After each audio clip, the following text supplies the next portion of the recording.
Bismillahirrahmanirrahim. Alhamdulillahirabbil alamin. Wassalatu wassalamu ala Rasulillahil amin wa ala alihi wa sahbihi ajma'in wa man sara ala nahjihim wa iqtafa atharahum ila yaumiddin. Amma ba'd. Ikhwan dan akhwat, kaum muslimin dan muslimat rahimanillahu wa iyyakum. Pertama-tama kita memuji dan bersyukur pada Allah yang atas karunia dan nikmatnya lah kita dapat melanjutkan kembali kajian kita, kajian syarh usul sunnah li al-imam al-Humaidi rahimahullah ta'ala. Ikhwan dan akhwat yang dimuliakan Allah, pembahasan kita pada kesempatan ini merupakan lanjutan dari pembahasan yang terakhir yang lalu, dan pembahasan kita ini adalah pembahasan akhir dari kitab Usul Sunnah karya Al-Imam Al-Humaidi rahimahullah ta'ala. Ikhwan dan akhwat yang dimuliakan Allah, pada pembahasan yang terakhir yang lalu, Al-Imam Al-Humaidi menyinggung perbedaan antara Ahlus Sunnah wal Jamaah dengan sekte Khawarij dalam menyikapi pelaku dosa besar, di mana dalam pembahasan ini Al-Imam Al-Humaidi menegaskan bahwa kita Ahlus Sunnah wal Jamaah tidak setuju dengan pandangan dan akidah Khawarij yang menyatakan bahwa barang siapa yang melakukan dosa besar maka dia telah kafir. Beliau menegaskan bahwa tidak serta-merta pelaku dosa besar itu divonis menjadi kafir. Bahkan beliau mengingkari pandangan tersebut dan menegaskan bahwa kekufuran itu hanya terjadi ketika seseorang meninggalkan rukun Islam yang 5 atau salah satu di antara rukun Islam yang 5.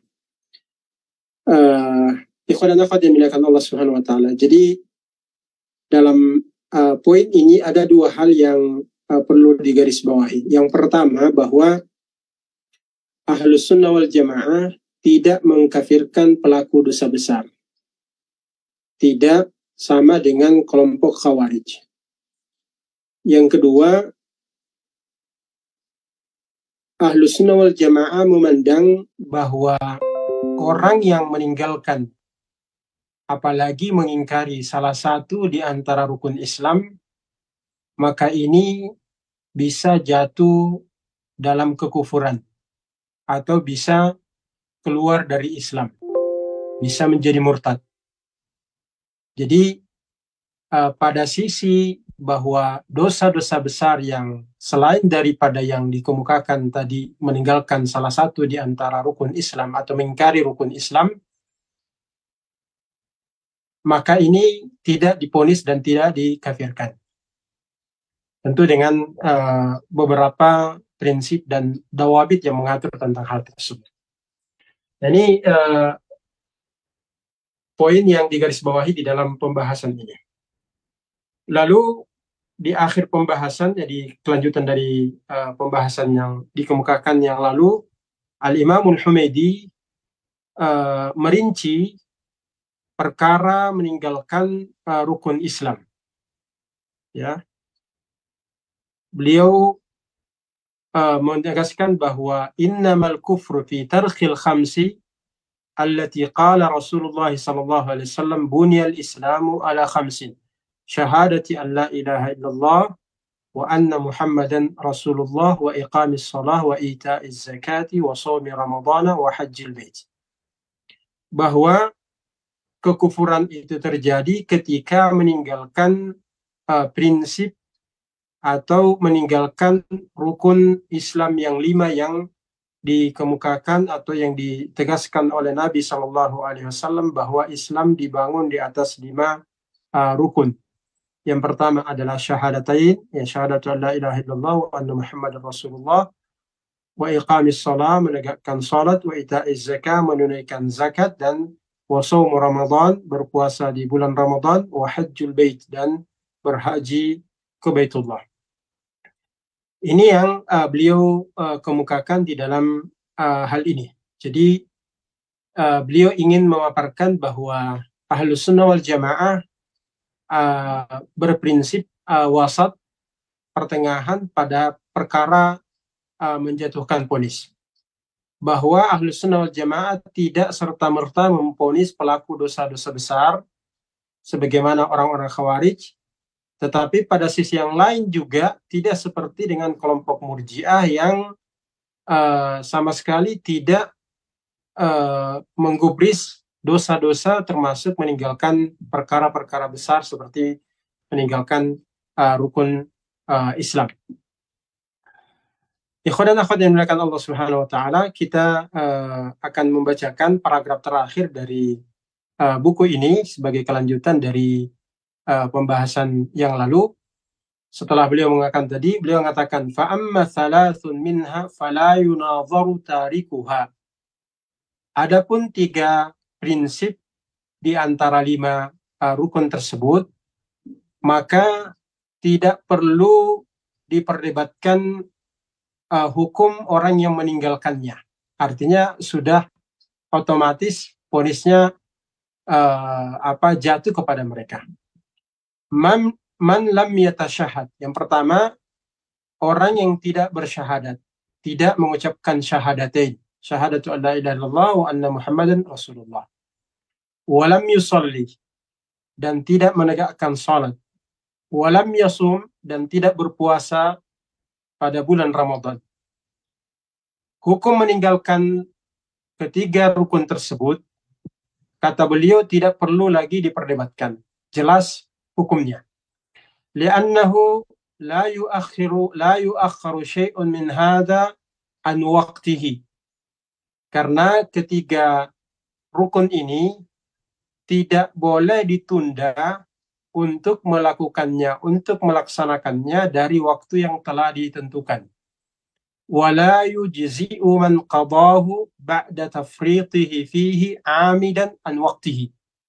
Dan tidak ijza, tidak tunai kewajiban tersebut dari orang yang mengqadanya jika dia meninggalkannya karena kelalaiannya, jika dia meninggalkannya dengan sengaja sampai keluar waktunya. Jadi wala yujzi'u man qadahu ba'da tafritihi fihi 'amidan an waqtihi. Tidak tunai kewajiban orang yang mengqadanya karena meninggalkannya dengan sengaja setelah keluar waktunya. Lalu ini nih penjelasan beliau tadi ya terkait 3 rukun tadi. Lalu beliau mengatakan fa amma zakah famata addaha ajza'at anhu wa kana asiman fil habsi. Adapun zakat, maka kapan saja dia menunaikannya, maka kewajiban itu menjadi tunai walaupun dia tetap berdosa karena menahan zakat untuk dikeluarkan pada waktunya. Wa ammal hajju, adapun haji, faman wajaba alaihi wa wajada as-sabila ilaihi wajaba alaihi.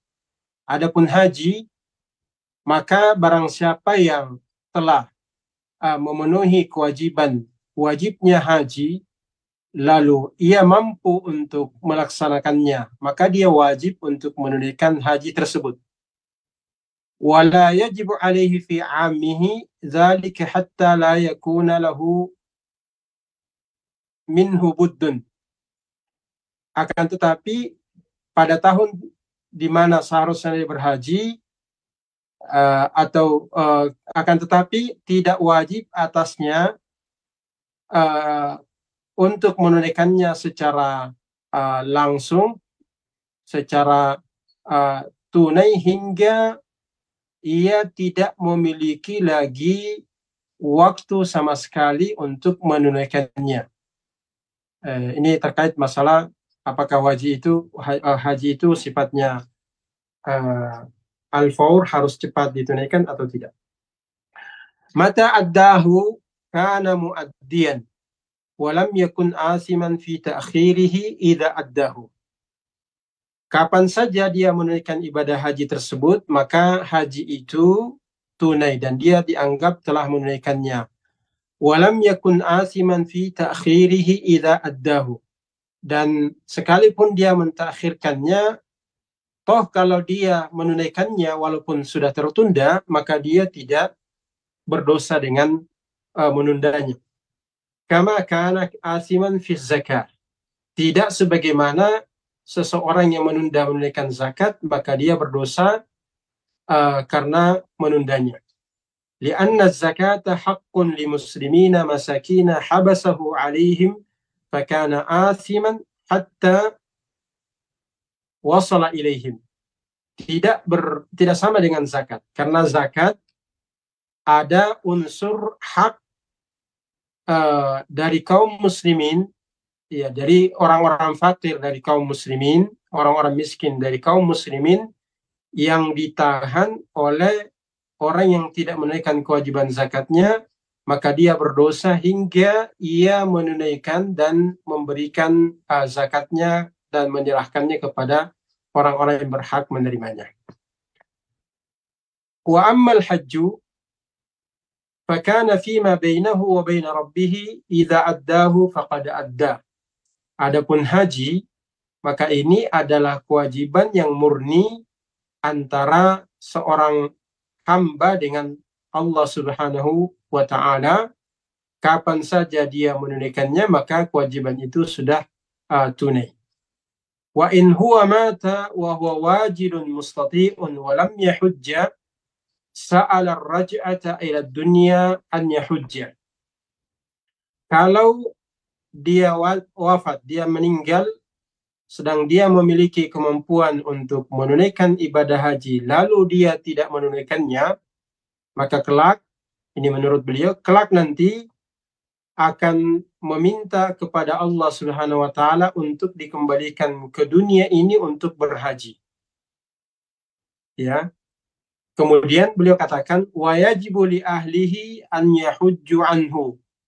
Dan ketika seseorang meninggal dalam keadaan dia belum haji sedangkan dia memiliki kemampuan untuk itu, maka wajib atas keluarganya untuk menghajikannya.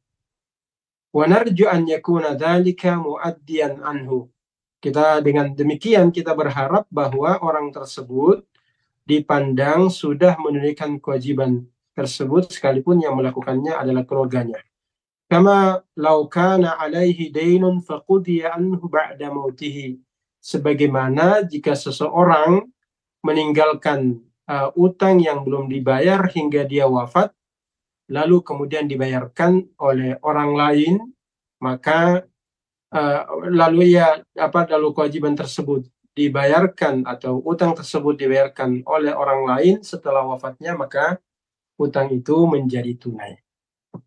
Ikhwan dan akhwat yang dimuliakan Allah Subhanahu wa taala. Ini penjelasan dari Al-Imamul Humaidi rahimahullahu taala berkaitan hukum meninggalkan rukun-rukun Islam.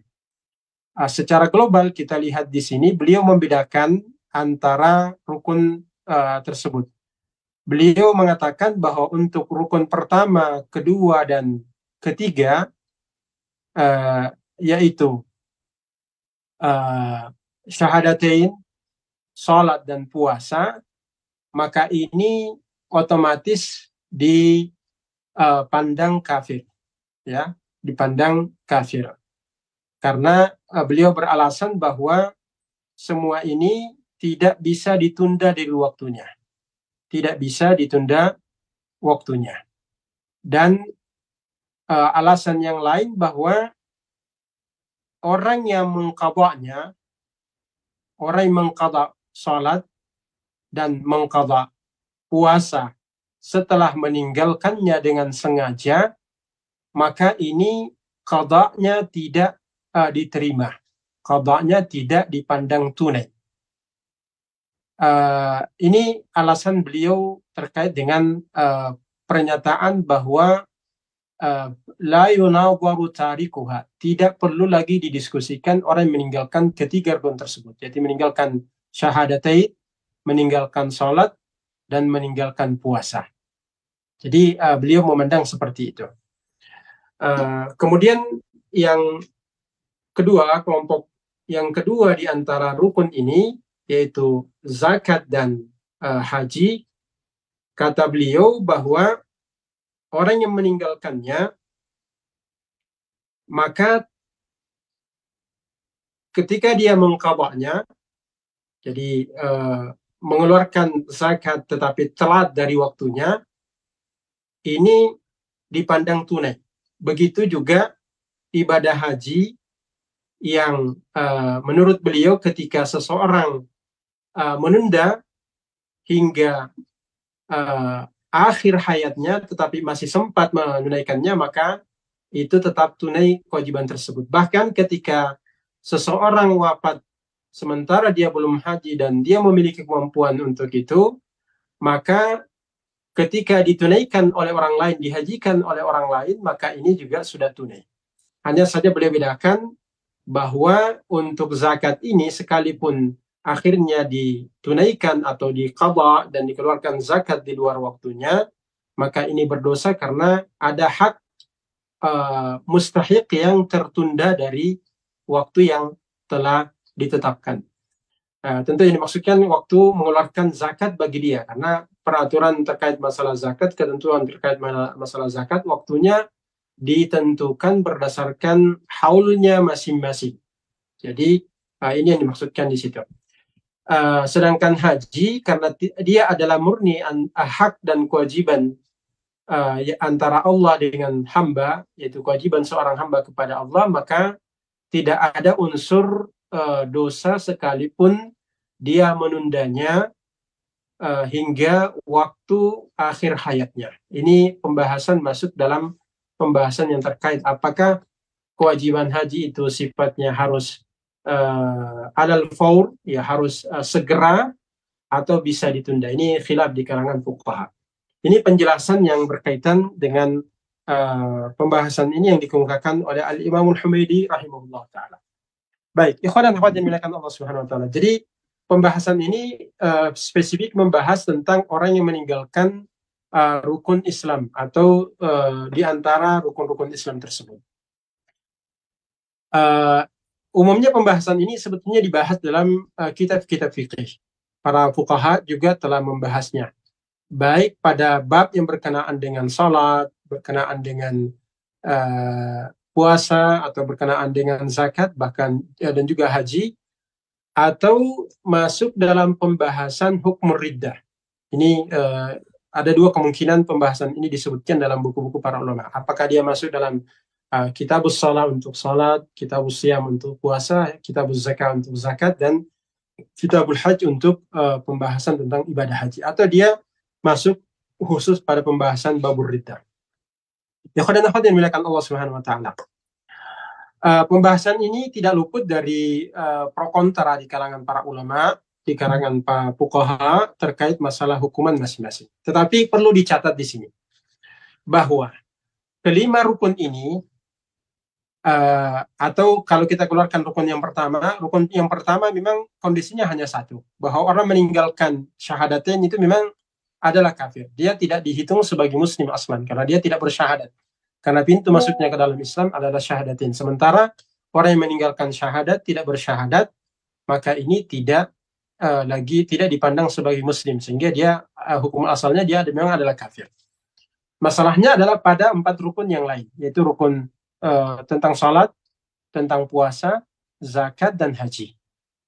Nah, keempat rukun ini, kalau seseorang meninggalkannya karena mengingkarinya sebagai kewajiban, ingat, karena dia meninggalkan salat, meninggalkan puasa, meninggalkan zakat, meninggalkan haji, meninggalkannya karena mengingkarinya sebagai sebuah kewajiban syar'i, kewajiban agama yang wajib ditunaikan oleh seorang muslim, maka dalam empat hal tersebut, ya keempat hal tersebut, meninggalkannya karena mengingkarinya atau istighfaf dengannya, istihza dengannya, ya, maka ini dihukumi kafir secara ijma, konsensus para ulama.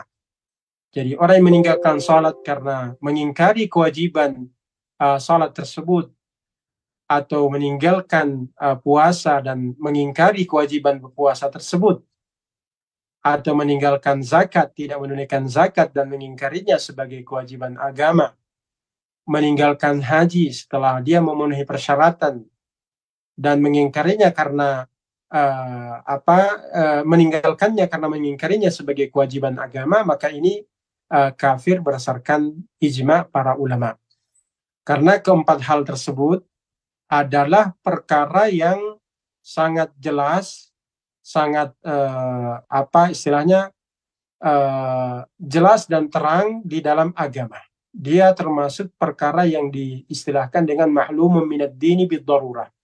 Dikenal bahwa hal tersebut bahagian dari agama yang sama sekali tidak ditolerir. Pengakuan orang tidak tahu kecuali kalau dia memang baru masuk Islam atau dia berada di komunitas yang sama sekali terisolir, tidak sampai kepadanya ilmu dan dakwah.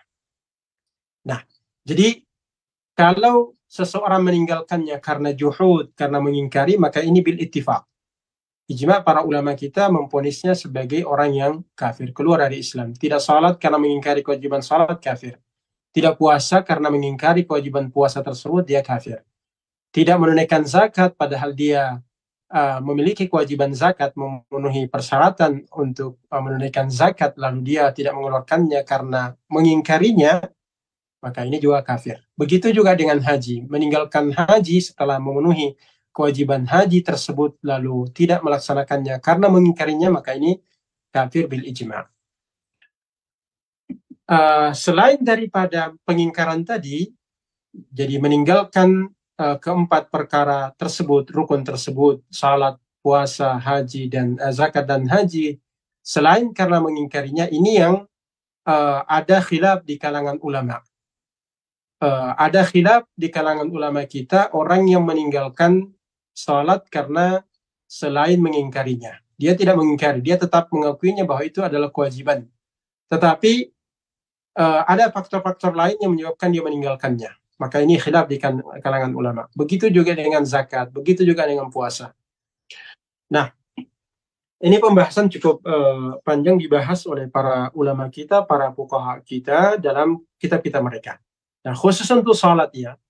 Khusus untuk salat ini, pembahasan ulama kita terkait dengan orang yang meninggalkan salat selain karena juhud, karena kalau dia meninggalkannya karena juhud atau mengingkarinya, maka ini bil ittifaq, tidak ada khilaf di kalangan ulama tentang hukumnya, bahwa mereka kafir.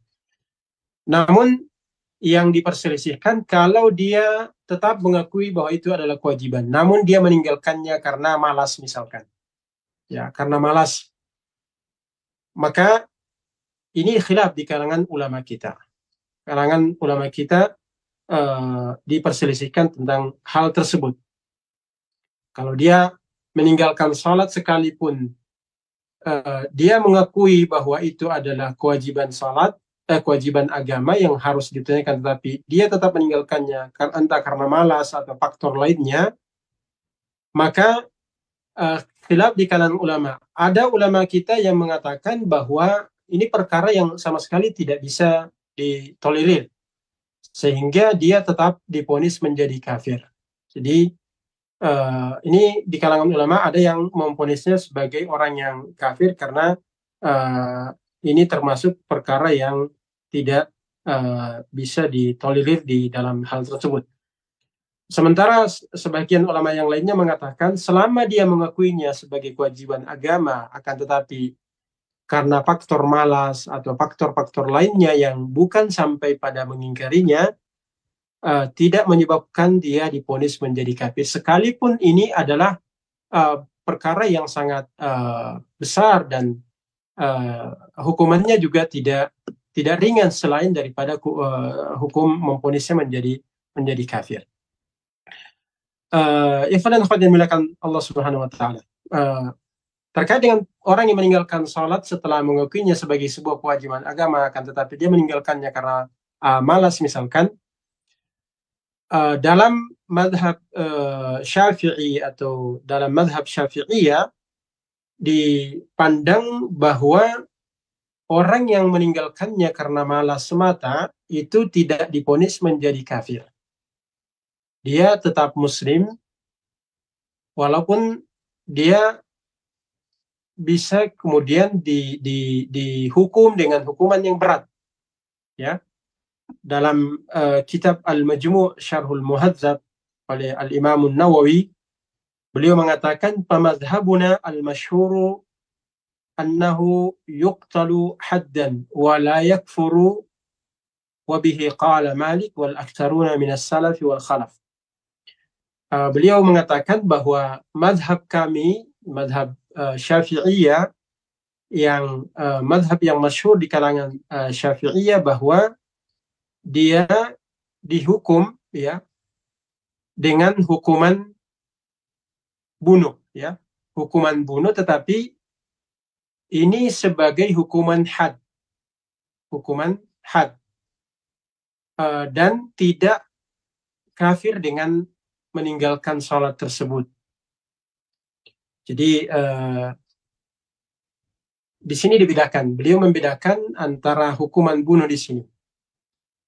Sekalipun hatta ulama yang mengatakan pelakunya adalah kafir, yakni orang meninggalkan salat karena malas, ya, yang berpendapat bahwa dia kafir, hukumannya juga dibunuh. Hanya bedanya nanti adalah hukuman bunuh tersebut apakah dia sebagai had atau dia sebagai riddah.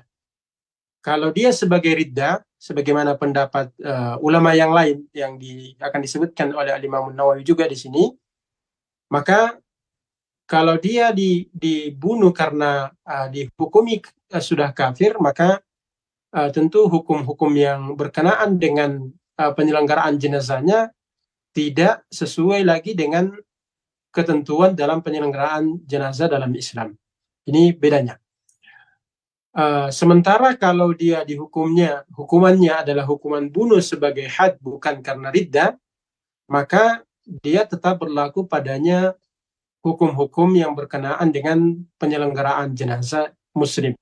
Jadi dia tetap dimandikan, dikafani, dan dikuburkan di pemakaman kaum muslimin, masih diwarisi oleh keluarganya yang muslim, dan seterusnya. Dia tidak serta-merta kemudian dipisah dari istrinya, atau tidak serta-merta hukum yang mengatur tentang iddah dari istrinya tidak diatur dalam syariat. Tetap kemudian berlaku padanya hukum-hukum syar'i dalam hal tersebut.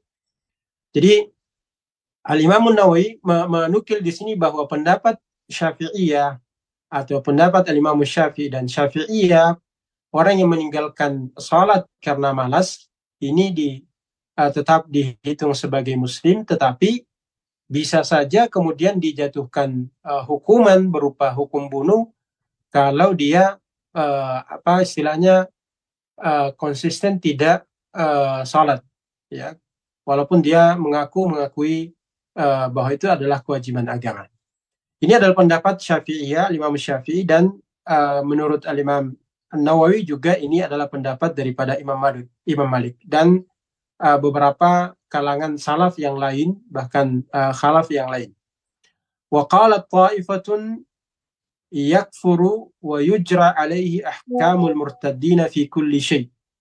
Kata Imam Nawawi bahwa sebagian di antara ulama berpendapat bahwa orang yang meninggalkan salat karena malas ini divonis menjadi kafir dan diberlakukan padanya hukum-hukum yang berkenaan dengan orang yang murtad. Jadi dia dibunuh karena murtad, dan hukum-hukum orang yang murtad berlaku padanya, yaitu dia tidak diselenggarakan jenazahnya sesuai dengan ketentuan syariat, artinya tidak dikafani, tidak disolati, tidak dimandikan, dan tidak dikuburkan di kuburan kaum muslimin dalam segala hal yang berkenaan dengan itu.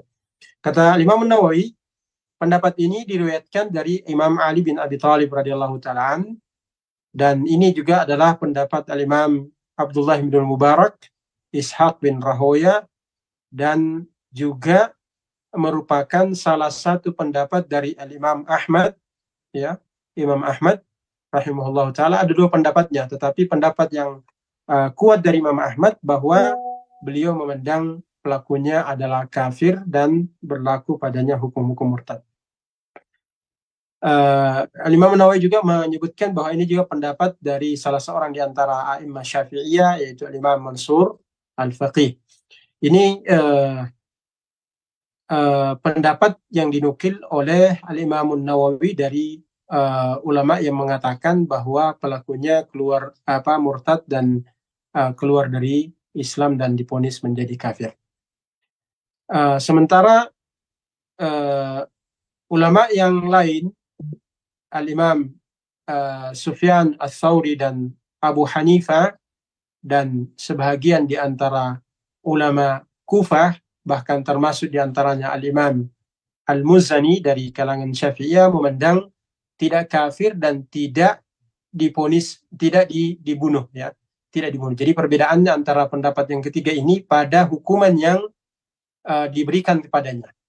Kalau Imam Syafi'iyah dan Imam Malik mengatakan bahwa dia tidak kafir tetapi dia dibunuh karena had.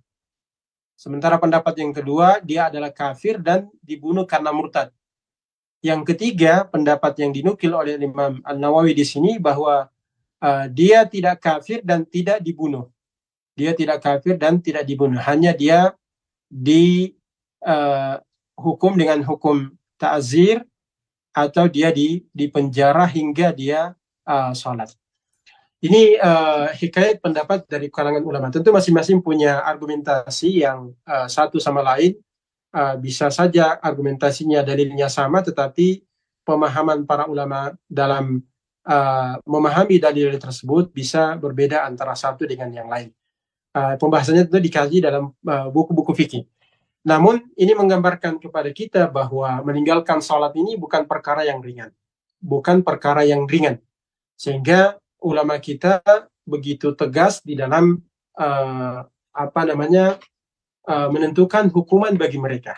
Hatta yang mengatakan pun tidak kafir, hukumannya juga tidak ringan, yaitu hukuman bunuh kepada pelaku tersebut. Artinya orang yang meninggalkan salat karena malas dan lain-lain, bukan karena mengingkarinya. Ikhwan dan akhwat yang dimuliakan Allah Subhanahu wa taala. Jadi ini khusus pembahasan tentang orang yang meninggalkan salat karena karena malas, ya. Ulama kita sebetulnya dalam buku-buku fikih juga membahas lebih detail. Apakah salat yang ditinggalkan itu, berapa banyak salat yang ditinggalkan, dan kapan seseorang dijatuhi hukuman berupa hukuman bunuh karena sebagai had kepadanya. Ini juga dibahas dalam buku fikih. Ada yang mengatakan 1 hari, ada yang mengatakan 3 hari, dan lain-lain. Tetapi semua itu adalah proses yang ditentukan oleh para fuqaha kita untuk memberi kesempatan kepadanya untuk murajaah dan mengubah sikap dan kembali menegakkan sholat. Ikhwan dan akhwat dimuliakan Allah Subhanahu wa taala. Jadi ini tentang hukum meninggalkan salat. Meninggalkan salat karena mengingkarinya sebagai sebuah kewajiban, maka ini kafir menurut konsensus para ulama. Dia adalah kafir menurut ijma', termasuk fuqaha Syafi'iyah memandang dia kafir.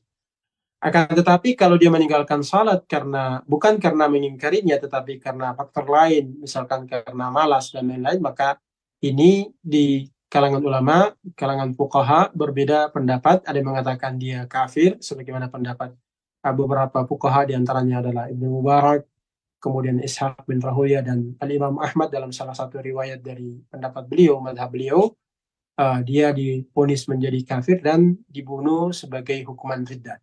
Sementara fuqaha Syafi'iyah dan Imam Malik mengatakan bahwa dia tidak kafir, tetapi dia bisa dibunuh sebagai hukuman had saja, bukan karena riddah. Sementara Al-Imam Abu Hanifah dan Al-Imam Al-Muzani menurut penuturan Al-Imam Nawawi, beliau memandang bahwa dia tidak kafir dan tidak dibunuh, tetapi dia diberikan hukuman yang lain selain hukuman bunuh, berupa misalkan ditahan di penjara dan semacamnya. Yang kedua, dimuliakan Allah Subhanahu wa taala, ini khusus untuk salat. Adapun tentang puasa, tadi Al-Imam Al-Humaidi memandang bahwa orang yang meninggalkan puasa pun tidak didiskusikan lagi, dia menjadi kafir. Jadi Al-Imam Al-Humaidi dalam 3 rukun ini, syahadatain, kemudian salat dan puasa, memponisnya satu. Di dalam buku ini tidak dirinci oleh beliau sebagaimana rincian yang beliau kemukakan pada rukun yang keempat dan kelima, yaitu zakat dan haji. Namun kalau kita kembali kepada pendapat dan pandangan para ulama yang lain, kita mendapati bahwa khusus untuk puasa ini, perbedaan di kalangan ulama kita tidak setajam perbedaan mereka dalam pembahasan tentang salat. Sekalipun mereka ijmas, mereka konsensus bahwa orang yang meninggalkan puasa karena mengingkarinya sebagai kewajiban agama, ini juga divonis kafir. Akan tetapi orang yang meninggalkan puasa hanya karena faktor yang lain, maka ini tentu diminta untuk bertaubat, ya.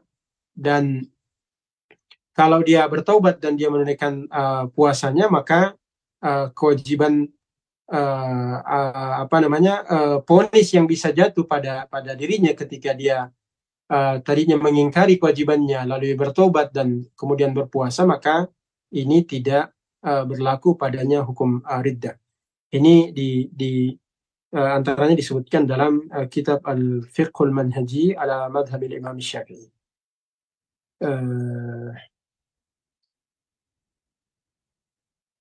Adapun orang yang meninggalkannya tanpa uzur, ya, dan tidak karena mengingkari kewajibannya, dan bahkan dia mengatakan dia pada prinsipnya mengakui bahwa puasa itu adalah wajib tetapi dia tidak berpuasa, maka ini dihitung sebagai orang yang fasik, ya, dan tidak kafir, walaupun seharusnya oleh orang yang oleh penguasa dan yang memiliki wewenang untuk hal tersebut tetap berkewajiban untuk memaksanya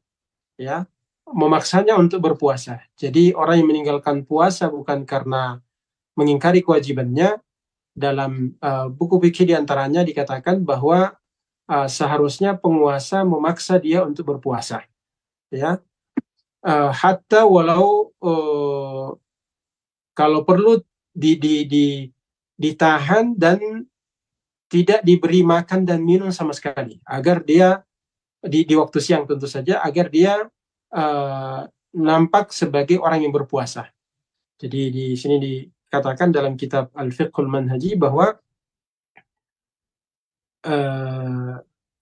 amma man taraka shaumahu bighairi uzrin wa kana ghaira jahilin wujubihi, adapun orang meninggalkan puasa tanpa udzur dan juga tidak mengingkari kewajiban puasa tersebut, wa dzalika ka'an qala as-shaumu wajibun alayya walakinni la asumu, seperti misalkan dia tetap mengatakan bahwa puasa itu wajib untuk saya tunaikan tetapi saya tidak berpuasa, fa innahu yakunu fasiqan, maka orang seperti ini dihukumi sebagai orang yang fasik, walaysa bikafir, dan tidak divonis menjadi kafir.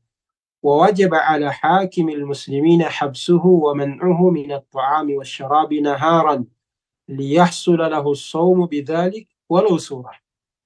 Jadi katakan bahwa wajib atas orang yang berwenang, pihak yang berwenang dalam hal ini adalah pemerintah kaum muslimin, untuk menahannya dan menahan dia dari makan dan minum, tidak diberi makan dan minum di waktu siang, agar dia berpuasa atau nampak berpuasa walaupun hanya penampakan saja. Karena tentu puasa ini mengharuskan adanya niat. Nah ini khusus untuk puasa. Jadi orang yang meninggalkan puasa karena mengingkarinya sebagai kewajiban puasa, maka ini sama dengan sholat bahwa dia adalah murtad. Kafir. Sedangkan kalau dia meninggalkannya karena faktor lain, dia mengakui kewajibannya tetapi dia tetap tidak berpuasa, maka ini dihitung sebagai orang yang fasik, dan seharusnya pemerintah atau pihak yang berwenang kemudian menahan dia dan tidak memberi makan dan minum di waktu siang. Kemudian untuk zakat, orang yang meninggalkan zakat sama tadi, ketika dia meninggalkannya karena mengingkari kewajibannya sebagai kewajiban zakat, padahal dia memenuhi kewajiban untuk mengeluarkan zakat karena dari sisi jumlah hartanya memenuhi nisab, cukup nisabnya, dan yang kedua dari sisi timingnya, waktunya dia sudah berlalu selama setahun, cukup haulnya, maka ini ketika meninggalkannya, dia kalau meninggalkannya karena kikir, karena bakhil, maka ini sama dengan meninggalkan kewajiban puasa karena bukan karena mengingkarinya. Jadi dia fasik, ya, dia fasik dan dia tentu saja berdosa. Dia berdosa dan tentu terancam dengan ancaman yang sangat dahsyat, sangat besar, sebagaimana yang disebutkan oleh Allah Subhanahu wa taala di dalam Al-Qur'an. Walladzina yaknizuna adh-dhahaba wal fiddata wa la yunfiqunaha fi sabilillahi fabashshirhum bi'adzabin alim. Jadi orang yang menimbun emas dan perak dan tidak membelanjakannya, artinya tidak mengeluarkan zakatnya di jalan Allah, fabashshirhum bi'adzabin alim, maka gembirakanlah dia dengan azab yang pedih. Yauma yuhma 'alaiha fi nari jahannam fatuqwa biha jibahuhum wa junubuhum wa dhuhuruhum hadza ma kanaztum li anfusikum fadhuqu ma kuntum taknizun. Jadi ini ancamannya dan balasannya di akhirat orang yang meninggalkan atau yang menahan zakat, tidak mengeluarkan zakatnya. Tetapi berkenaan dengan hukumnya, apakah dia keluar dari Islam atau tidak, maka selama dia mengakuinya sebagai kewajiban agama, tidak diponis menjadi kafir. Berbeda kalau dia mengingkarinya sebagai kewajiban yang sebagai kewajiban agama, dia bisa kafir sebagaimana rukun yang pertama dan yang kedua tadi. Begitu juga dengan haji. Haji sama halnya, orang yang mengingkarinya karena orang yang meninggalkannya karena mengingkarinya sebagai kewajiban haji, kewajiban agama, maka dia kafir, keluar dari Islam karena ini mengingkari sesuatu yang ma'lumun minad din bidarurah. Sedangkan kalau dia meninggalkannya karena faktor yang lain, karena malas misalkan, atau faktor sibuk dan semacamnya, hingga dia hingga akhir hayatnya, maka tentu dia berdosa dan kewajiban itu harus ditunaikan oleh keluarganya, harus ditunaikan oleh keluarganya, dan diambil biaya hajinya ya dari harta peninggalannya, Jadi ahli warisnya harus mengeluarkan sebagian di antara harta peninggalannya untuk biaya haji badal. Sama dengan kewajiban zakat, orang yang meninggal lalu kemudian tidak sebelum mengeluarkan zakat yang wajib ditunaikannya, maka wajib diambil dari harta warisannya zakat yang harusnya ditunaikan di saat masih hidup. Begitu juga dengan haji. Ikhwan dan akhwat yang dimuliakan Allah Subhanahu wa taala. Ini sedikit penjelasan terkait dengan rukun iman, rukun Islam yang dikemukakan secara umum oleh Al-Imamul Humaidi, bahwa kekufuran itu hanya terjadi ketika seseorang meninggalkan rukun Islam.